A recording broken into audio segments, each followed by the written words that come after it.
Temporary resident permit is a document needed by individuals who are either known to be criminally or medically inadmissible to come to Canada.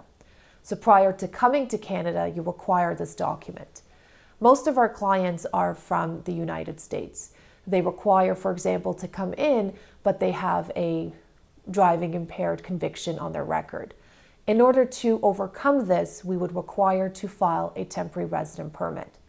This application, whichever your offense, can be done either through the consulate or at the port of entry if you are under the NAFTA agreement, Americans and Mexicans, for example.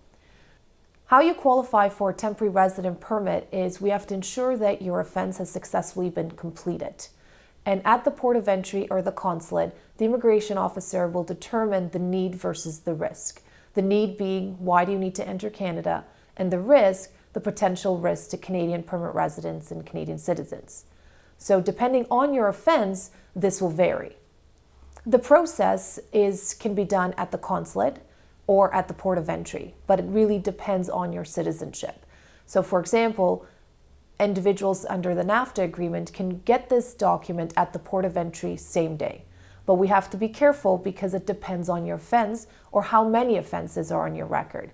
Most of our clients have a DUI conviction and they require to come for a business meeting.